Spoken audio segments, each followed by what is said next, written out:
بسم الله الرحمن الرحيم. باب ما جاء في كراهية النوم قبل الوتر.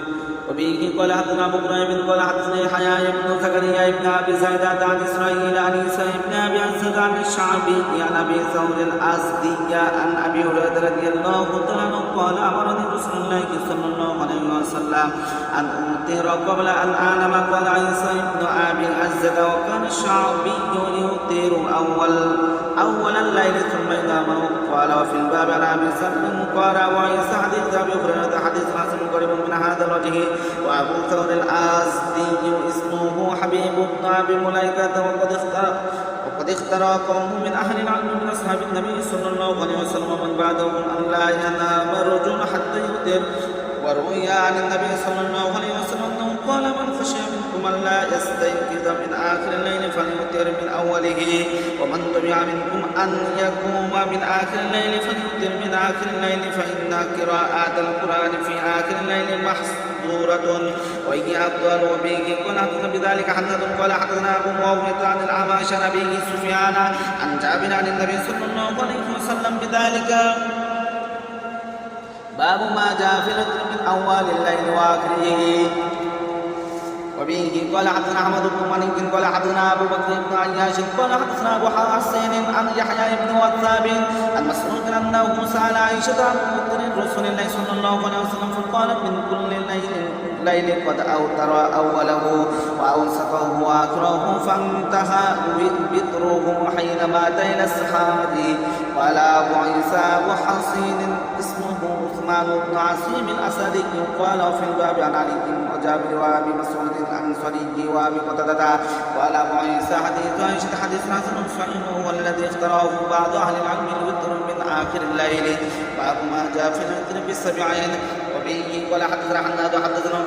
وبه قال حدثنا حناد قال حدثنا ابو معاويه عن الاعمش عن عمرو بن مرة عن يحيى بن الجزاري عن ام سلمة قالت كان النبي صلى الله عليه وسلم يوتر ب13 فلما كبر وضعوا فاوتر ب70. وقال وفي الباب عن عائشة رضي الله عنها قال ابو عيسى حديث ام سلمة حديث حسن وقد روي عن النبي صلى الله عليه وسلم الوتر ب13 واحد و11 و90 و7 و5 و3 قال اسحاق بن ابراهيم معنى ما روي ان النبي صلى الله عليه وسلم كان يوتر ب13. قال انما معناه انه كان يصلي من الليل 13 ركعه مع الوتر فنصيبت صلاه الليل الى الوتر. وروى في ذلك حديث عن عائشه رضي الله عنها واحتج بما روي عن النبي صلى الله عليه وسلم قال اوتروا يا اهل القران. قال انما معنى به قيام الليل يكون انما قيام الليل على اصحاب القران. باب ما جاء في الوتر ب50. وبه قال حدثنا اسحاق بن منصور قال حدثنا عبد الله بن نمير قال حدثنا هشام بن مراد عن ابيه عن عائشه رضي الله عنها قالت كانت صلاه النبي صلى الله عليه وسلم من الليل 13 ركعه يوتر من ذلك ب5 لا يجلس في شيء منهن الا في اخرهن فاذا اذن المؤذن قام فصلى ركعتين خفيفتين.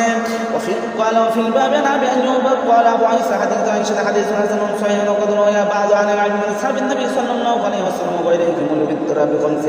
وقالوا لا يجلس في شيء منهن الا في اخرهن. وسالت ابا مصعب المديني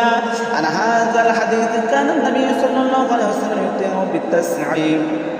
وسبع قلت كيف يوتر ب9 و7 قال يصلي مثنى ويسلم ويوتر ب1. باب ما جاء في الوتر ب30. وبه قال حدثنا حماد قال حدثنا ابو بكر بن عياش عن ابي اسحاق عن الحارث عن علي قال كان النبي صلى الله عليه وسلم يوتر ب3 يقرأ فيهن ب9 سور من المفضل يقرأ في كل ركعة ب3 سور آخرهن قل هو الله أحد. قال وفي الباب عن عمران بن حسين وعائشة رضي الله عنها ابن عباس وأبي أيوب وعبد الرحمن بن أبزة عن أبي بن كعب ويرى أيضا عن عبد الرحمن بن أبزة عن النبي صلى الله عليه وسلم هكذا وروى بعضهم فلم يذكروا فيه عن أبي وذكر بعضهم عن عبد الرحمن بن أبزة عن أبي قال أبو عيسى قد ذهب قوم من أهل العلم من أصحاب النبي صلى الله عليه وسلم وغيرهم إلى هذا وروى أن يطير رجل بثلاث قال سفيان إن شئت أوترت بخمس وإن شئت أوترت بثلاث وإن شئت أوترت بركعة قال سفيان والذي أستحي أن يوتر بثلاث ركعات وهو قول ابن المبارك وعن الكوفة وبه قال حدثنا سعيد بن يعقوب الطالقاني قال حدثنا حماد بن زيد عن هشام عن محمد بن سيرين قال